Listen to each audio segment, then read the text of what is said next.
చదువుల్లో రాణించి ఉత్తీర్ణులైనంత మాత్రాన మంచి ఉద్యోగం సాధిస్తామనే గ్యారంటీ లేదు. ఎందుకంటే ఈ పోటీ ప్రపంచంలో నిలదొక్కుకోవాలంటే విద్యతో పాటు నైపుణ్యాలు చాలా అవసరం. నిత్యం కొత్తగా ఆలోచిస్తూ సాంకేతికతను అందిపుచ్చుకుంటే ఉన్నత ఉద్యోగాలు సాధ్యమవుతాయి. అలాంటి నైపుణ్యాలని నేర్పిస్తోంది కర్నూలు జిల్లా బనవాసిలోని కృషి విజ్ఞాన కేంద్రం.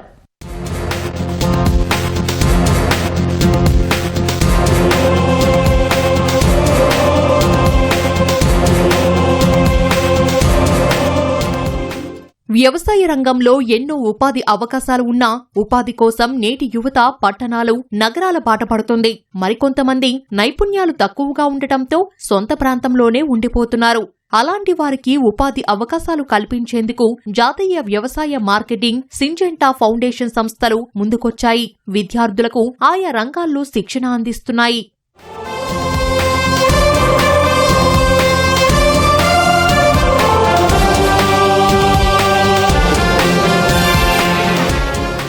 కర్నూలు జిల్లా ఎమ్మిగన్నూరు మండలం బనవాసిలోని కృషి విజ్ఞాన కేంద్రంలో వ్యవసాయ రంగంపై తర్ఫీదు పొందుతున్న వీరంతా గ్రామీణ ప్రాంతాలకు చెందినవారు. ఇక్కడ వీరికి కమ్యూనికేషన్ స్కిల్స్, వ్యవసాయ రంగంతో పాటు ఉపాధి అవకాశాలకు సంబంధించిన వివిధ అంశాలపై శిక్షణ ఇస్తున్నారు.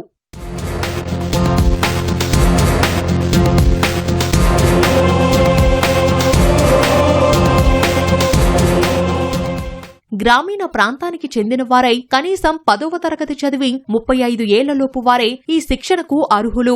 శిక్షణకు ఎలాంటి రుసుము చెల్లించాల్సిన అవసరం లేదు. 23 రోజుల పాటు ఉచిత వసతి, భోజన సౌకర్యం కల్పిస్తారు. ఒక్కో బ్యాచ్ లో 35 నుంచి 40 మంది వివిధ అంశాలపై తర్ఫీదు పొందుతున్నారు.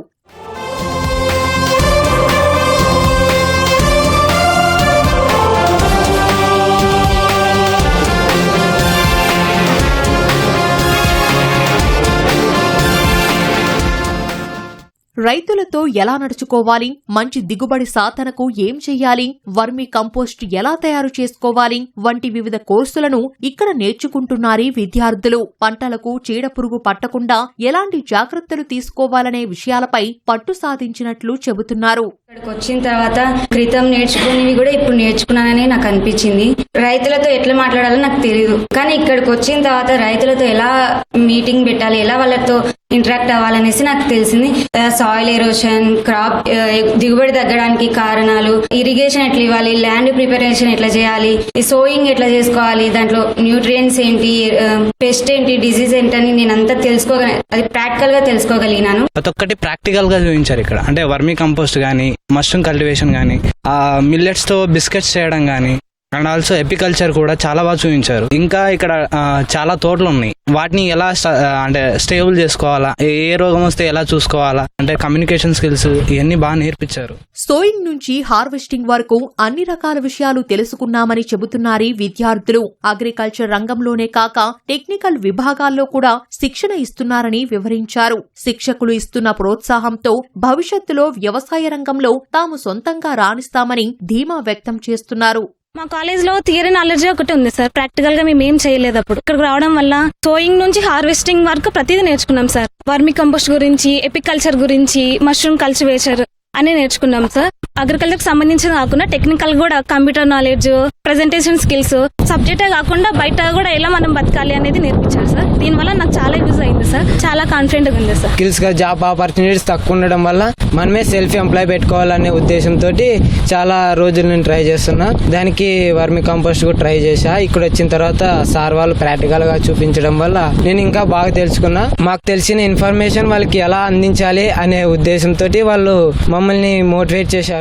వ్యవసాయ రంగంపై గ్లోబల్ వార్మింగ్ ప్రభావం, రసాయన ఎరువులు, పురుగుమందుల వినియోగం వల్ల కలిగే నష్టాలు, నిస్సారమవుతున్న వ్యవసాయ భూములు, పంటలపై తీసుకోవాల్సిన చర్యలపై విద్యార్థులకు తర్ఫీదు ఇస్తున్నట్లు శిక్షకులు చెబుతున్నారు. శిక్షణ పూర్తి చేసుకున్న వారికి 2 నెలల పాటు ఇంటర్న్షిప్ ఉంటుందని వివరిస్తున్నారు. సీడ్ ట్రీట్మెంట్ నుంచి హార్వెస్టింగ్ వరకు ఎలా చేయాలి అనేది తెలుసుకున్నాము. అంటే ల్యాండ్ ప్రిపరేషన్ కానీ, ఇరిగేషన్ మెథడ్స్ కానీ, ఫార్మ్ మిషనరీ కానీ, క్లైమేట్ స్మార్ట్ అగ్రికల్చర్ కానీ, ఫస్ట్ సోయింగ్ నుంచి హార్వెస్ట్ వరకు ప్రతి ఒక్కటి తెలిసింటేనే మనం ఏదైనా కానీ క్రాప్ కానీ బాగా వేసుకోగలము. దిగుబడి అనేది బాగా వస్తుంది. ఇప్పుడు ఇంటర్న్షిప్కి వెళ్ళామనుకో, ఆడ రైతుల దగ్గర భయపడకుండా కాన్ఫిడెంట్గా చెప్పగలము, ఏదైనా కానీ ధైర్యంగా చేయగలము, వాళ్ళని మోటివేట్ చేయగలము అనేది చాలా యూజ్ అయింది ఇక్కడికి వచ్చినాక. పిల్లల్లో చూసిన టెక్నాలజీ ద్వారా వాళ్ళు తెలుసుకున్నా అవి ఎలా చేయాలి అని వచ్చేటప్పటికి వాళ్ళకి అవగాహన అనేది ఉండట్లేదు. సో ఈ ప్రోగ్రామ్ ద్వారా రూరల్ ఏరియాస్ లో ఉండి అగ్రికల్చర్ మీద ఇంట్రెస్ట్ ఉండి కూడా వాళ్ళు ఎలా చేయాలని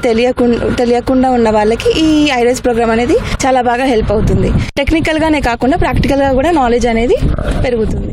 వ్యవసాయ రంగం, ఇతర కోర్సులపై శిక్షణ తీసుకోవడం వల్ల భవిష్యత్తులో విద్యార్థులకు మంచి అవకాశాలు లభిస్తాయని నిర్వాహకులు తెలిపారు. ఇందులో మెరుగైన ప్రతిభ చూపిన వారికి సింజెంటా ఫౌండేషన్ సంస్థలో వివిధ హోదాల్లో ఉద్యోగ అవకాశాలు ఉంటాయంటున్నారు. ఉద్యోగం రాని వారికి వ్యవసాయ రంగంలోనే ఉపాధిని కల్పిస్తామని చెబుతున్నారు. వాళ్ళకి స్కిల్స్ ఎలా డెవలప్మెంట్ చేసుకోవాలి, కమ్యూనికేషన్ స్కిల్స్ అయితేనేమి, వర్మీ కంపోస్ట్, అన్ని ఫీల్డ్ వర్క్ ప్రతి ఒక్కటి మాక్సిమం అగ్రికల్చర్ లో కవర్ అయ్యే ప్రతి ఒక్క టాపిక్ వాళ్ళకి ఎక్స్ప్లెయిన్ చేయడం జరుగుతుంది. సో వాళ్ళకు ఎంప్లాయ్మెంట్ దగ్గర నుంచి ప్రతి ఒక్కటి మేము వాళ్ళకు హెల్ప్ చేస్తాం అనమాట. సో ప్రెసెంట్ అయితే ఏపీలో ఫస్ట్ బ్యాచ్ నడుస్తుంది. సో రానున్న కాలంలో వాళ్ళకి ఇంకా చాలా బ్యాచెస్ ఫెసిలిటీ ఉంటుంది. హాస్టల్ వసతి, ఫుడ్ అన్ని ఫ్రీనే మీకు. సాయిల్ టెస్టింగ్ మీద ఒకటి, నెక్స్ట్ వానపాముల ఎరువుల పెంపకం మీద ఒకటి, వర్మీ కంపోస్టింగ్ మీద, దెన్ వచ్చేసి మనకి ఈ సీడ్ ప్రొడక్షన్ విత్తనోత్పత్తి మీద ఒకటి, నెక్స్ట్ నర్సరీలో సీడ్లింగ్స్ మరియు గ్రాఫ్స్ ఏ విధంగా పెంచాలని దాని మీద ఇక్కడ హాజరైనటువంటి విద్యార్థులకి మనము ఇంటర్న్షిప్ ట్రైనింగ్ ఇవ్వడం జరిగిందండి. ఇక్కడ స్వయం ఉపాధి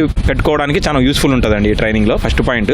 సెకండ్ పాయింట్ ఏంటంటే ఇక్కడ సింజెంటా వాళ్ళ కొలాబరేషన్ తో మనం పోవడం వల్ల వీళ్ళకి ఐసీఆర్ తో కూడా ఎంఓయూ ఉందండి. దీనిలో ఎవరైతే విద్యార్థులు బాగా పర్ఫామ్ చేస్తారో వీళ్ళు కంపెనీ తరఫున ఫీల్డ్ అసిస్టెంట్స్ గా ఎక్కడైనా రిక్రూట్మెంట్స్ కి వీళ్ళు తీసుకుంటారన్నమాట.